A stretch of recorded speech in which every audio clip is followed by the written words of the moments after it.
Woo-wee, we got ourselves a brand new Watchtower, baby, and by the sounds of that sound I just made with the intro, I guess we're going to some type of hootenanny and doing a little bit of line dancing.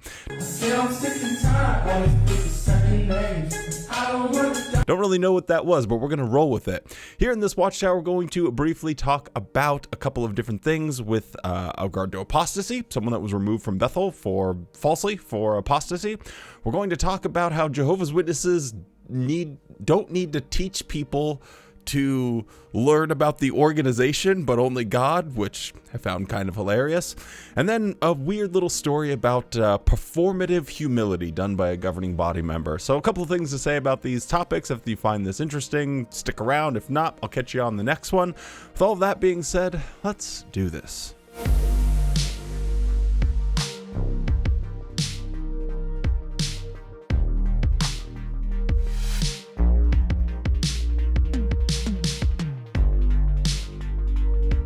Hello and welcome back to the JW Thoughts channel. My name is Wally, and today, like I said, we're taking a look at the new Watchtower. Quickly before we get into it, don't forget to drop a like on the video. It takes a half a second.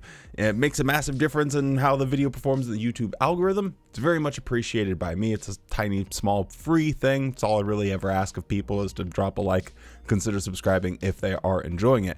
With all of that being said, let's jump right into this thing. So the first article is about the Gibeonites. Now, we're not going to get completely bogged down with an intricate, detailed explanation about what the Gibeonites were and what they did, but essentially they saw the Israelites were making havoc in the old land, and they said, I don't think we want to be in this war murderous path here, so maybe we need to do a little bit of hoodwinking, and hoodwink they did. So they ingratiated themselves with the good graces of the Israelites and even got themselves a fancy little covenant, and their only punishment for their deception was that they were to be the modern day equivalent of like operating ports, I guess. They were gatherers of wood and drawers of water, I believe the Bible called it. Anyway, it's not super important, but the detail there is that they did have a covenant established with them. And then later on, when God got the harebrained idea to use earthly representatives, establish kings, everything went to hell in a handbasket. God using representatives on earth are like a high fiber diet and long elevator rides. They just don't mix well together. But the people wanted a king. God gave him a king, and he immediately was corrupt and wanted to kill these Gibeonites. And it was a real disaster. But the Gibeonites, they didn't seek any restitution or retribution. They took it on the chin like good boys and waited. They waited on Jehovah. And eventually David came along and was able to fix things. And apparently the justice for this, I don't know why I keep saying apparently, it's in the Bible, so take that for what you will. But David's big brain, galaxy brain solution to this was to go and kill 7 of Saul's male descendants. So some guy was sitting in a hut somewhere, just guys come storming in the door. Hey, are you a descendant of Saul? And he's like, I'm just eating Doritos, bud. And they spear to the head, and that was about the end of it. So sounds like God's perfect justice to me. But yeah, the lessons that Jehovah's Witnesses are, I guess this will be on screen so you're not just looking at me and you're hearing this, but the lessons that Jehovah's Witnesses are supposed to take from this is where it gets a bit interesting. First off, that we have to keep our promises. Unless you're one of God's representatives, i.e. the governing body, then you can just say whatever you want and change your mind at any time. So just remember, ladies and gentlemen, there are 2 separate rules, the rules for the governing body and the rules for everyone else. If you're everyone else, you need to keep your promises. God's going to expect that of you. As it turns out, God doesn't expect his leadership to do that. So curious case there. But then they go and talk about how can we imitate the Gibeonites. And they mention Sister Laura French, who was serving at the Canada Bethel in 1926. Now, there's a bit more of a detail, or there's more details in a story from a Gilead graduation from 2019. So I just want to play you a clip of Mark Sanderson talking about the ordeal that Sister French went through back in 1936. This is Sister Laura French. She began Bethel service on May 1st, 1926. She was part of this small Bethel family in Canada made up of less than 20 persons. About 1936, it became apparent that the branch servant in Canada was an apostate. In time, the matter was investigated, and although Sister French was not involved with the apostasy, she had been a roommate with one of the sisters who was working closely with the branch servant. Thus, she was wrongly viewed as one of his supporters. And so on May the 1st, 1936, she was among a group of 7 Bethelites who were dismissed from Bethel along with the branch servant. What did Sister French do? She never complained. She did not say that it was unfair or unjust. Although she said initially she was hurt, she decided that the best remedy would be to go on serving Jehovah. She said, after leaving Bethel, I had 4 marvelous years in the pioneer service. The first 2 years, she and another sister lived in a tent while preaching in a large area where there were no congregations of Jehovah's people. Later, she and her pioneer partner worked from a house car. These faithful sisters truly worked hard for Jehovah. Well, in 1940, Sister French came to Toronto for a short vacation, when suddenly the ban on Jehovah's Witnesses struck. To her surprise and delight, she was invited to come and work at the underground branch office. And with the approval of Brother Rutherford, Sister French returned to Bethel service in 1940. Now, the lesson that obviously they want people to learn is to never complain. Be like those Gibeonites, I guess, just be good boys and take it on the chin.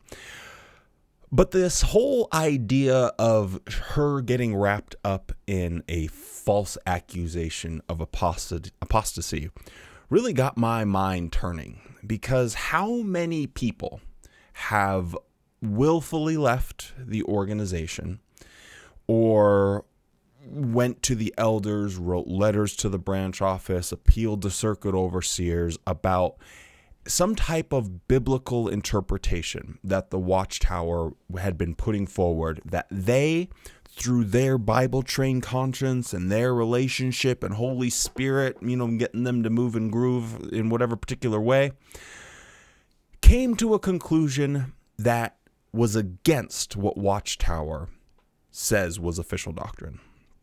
And they tried to get people to listen to them. They tried earnestly, desperately, like, why don't you guys see? It's so clear. It's so obvious here in the Bible. And then they get kicked out. They get disfellowshipped because they are seen as an apostate. Only for a few years to pass, and then the governing body decides that this will now be the official doctrine.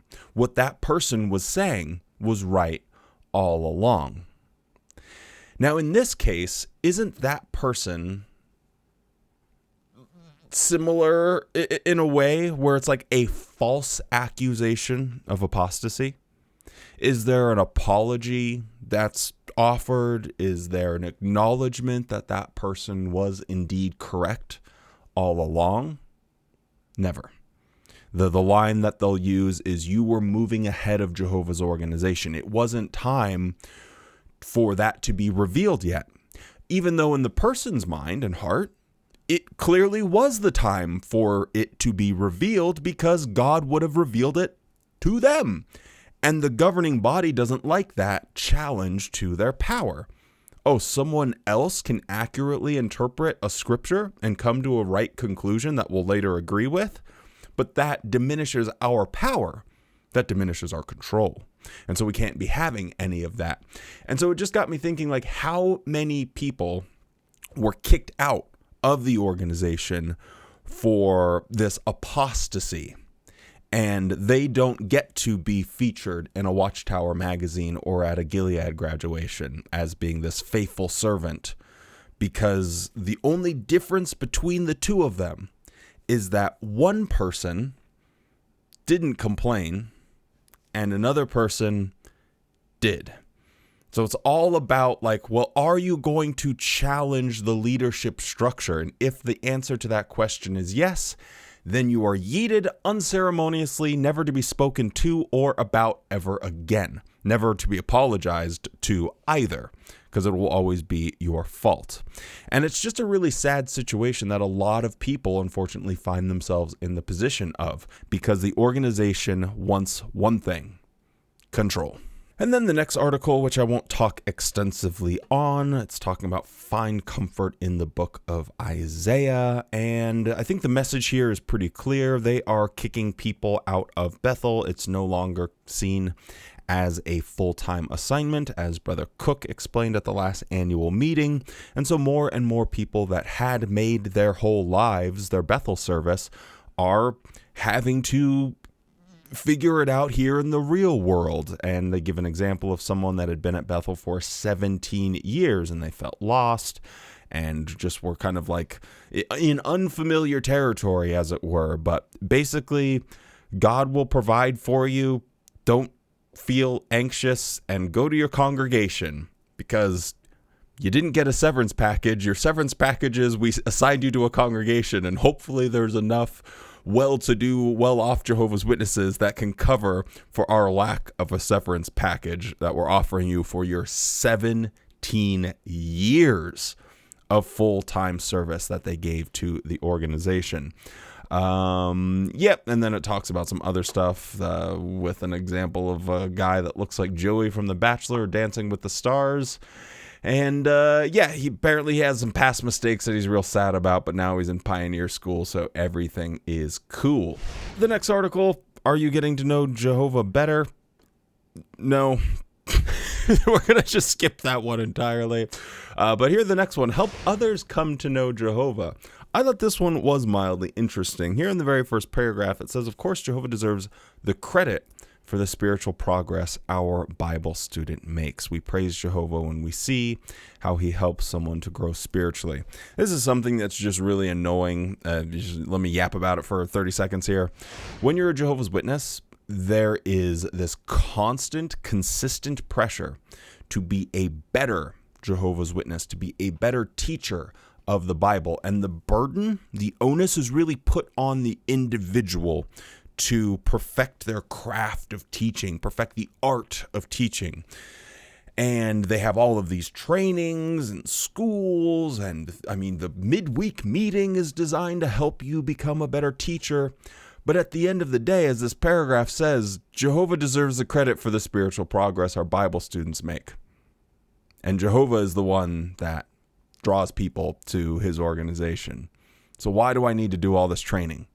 If ultimately God is going to be the one that's handling it, he's going to be the one that gets all the credit. Why do I have to put in all the freaking work for someone else to take the credit for? It always reminded me of that scripture in Isaiah when it's talking about the new world and paradise and how wonderful it's going to be, because you would be able to see the fruits of your labor. You'd be able to plant, seeds in the ground and eat from the fruit. You would be able to build a house and live in it. So you would be able to experience the benefits of the hard work. And then you have all of this pressure, do the hard work. And everyone would be like, no, don't take credit for yourself, Wally. Don't take credit for yourself for, giving a really good talk or anything. We wouldn't want to, be boasting or bragging. All credit goes to Jehovah. And it's this really annoying thing. No, I put in a lot of work. And our dream of the future is where we can put in hard work and have that recognized and enjoy the benefits of it. And now you're just telling me suppress. Individuality goes out the door here. But that wasn't the most interesting part of this particular article. That comes in paragraph 4. Help the student come to know Jehovah well. Jesus said that the greatest commandment is to love Jehovah with our whole heart, soul, mind, strength. A Bible student must come to know Jehovah in order to love him. We want our Bible student to dedicate himself, not to us, not to a set of teachings, not to an organization, but to Jehovah. Therefore, our primary objective when conducting a Bible study is to help our Bible student come to know and love Jehovah. Now, I am in the not really unfortunate position. I choose to be in the position of keeping up to date with everything that's going on inside Watchtower. And I immediately remembered something that they said in the February. So just a couple of months back. This article was called Understanding Your Dedication. So it was helping people understand exactly what they were dedicating themselves to. And here it's talking about the baptism question. So I'll just read this paragraph. You can lull yourself to sleep with my smooth sounding voice. The Bible shows that we should make, I'm going to stop doing that. The Bible shows that we should make public declaration for salvation, that is, express our faith. How fitting it is then that we do so when we get baptized, the very action that is crucial for salvation. For that reason, candidates for baptism are asked 2 questions. The first, Have you repented of your sins, dedicated yourself to Jehovah, and accepted his way of salvation through Jesus Christ? This question focuses on how a person has prepared for baptism and is similar to the exhortation that Peter gave to the crowd at Pentecost. The second question is, quote, do you understand that your baptism identifies you as one of Jehovah's Witnesses in association with Jehovah's organization? This question reminds us that we live up to our dedication by cooperating with the direction provided through Jehovah's organization and serving God alongside fellow Christians, just as the first century disciples did. With that in mind, let me reread that paragraph 4 a couple of months later. It sounds like they're changing their tune a little bit.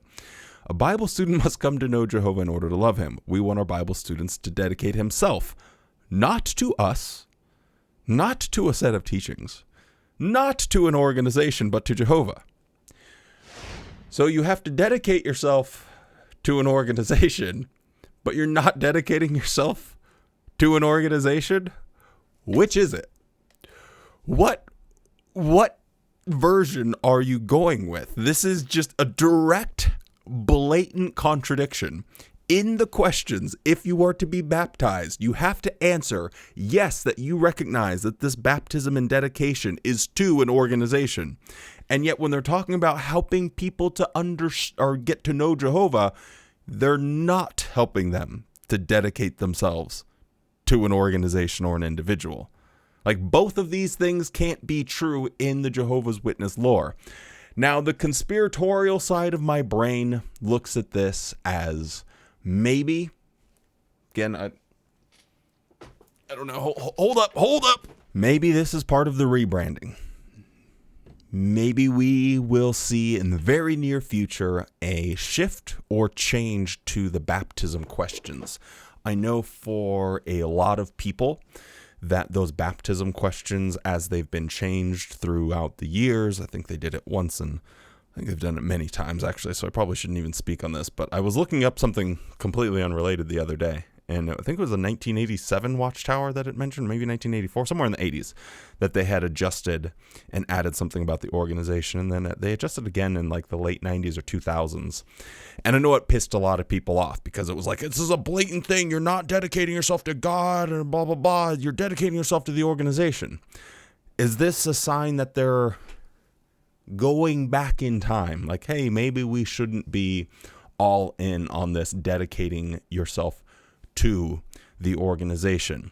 That also seems like it carries some legal, call me crazy, call me a nut job if you will, but dedicating yourself to the organization and following their rules and everything seems like it could be a little bit of a sticky situation. But the non-conspiratorial side of my brain says maybe this is just classic Jehovah's Witness thinking, where they can understand on some cognitive level that it is wholly like unspiritual, unbiblical to be dedicating your life to JW.org, the Watchtower Bible and Tract Society of Pennsylvania. That doesn't maybe like sit right to like put that in out there. And so this is that part of their brain that's like, well, obviously we're not dedicating ourselves to the Watchtower Bible Tract Society of Corporation. And we wouldn't want to tell people, oh no, these are the rules from the corporation that you have to learn and follow. So maybe it's just some of that cognitive dissonance coming to fruition, and that's why they can so freely and easily talk out of both sides of their mouth. Now, the last thing that I want to talk about is going to take us actually to the very first article, and then we'll go to the very last one as well. So they gave this little anecdote about someone who was at the Bethel family. Something they could have learned from the Gibeonites was doing humble tasks. And this person relates, a young brother named Luke will never forget the time when he saw an older brother of the Bethel family do just that, although the Bethelite cared for a weighty and somewhat prominent assignment.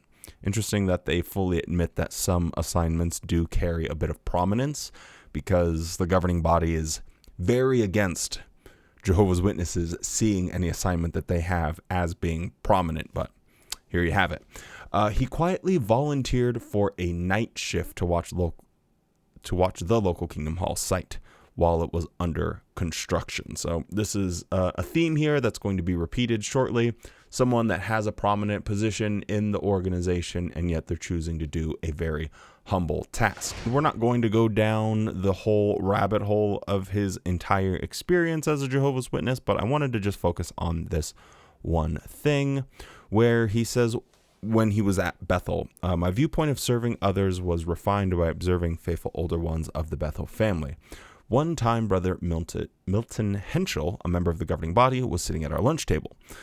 That day, the dining room had an overflow of people, and the waiters were frantically working to distribute the food. We, the younger brothers at the table, were quietly complaining about the slow service.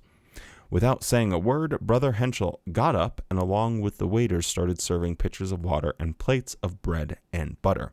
That humble act of service is forever etched in my mind. It reminded me how Jesus served his apostles.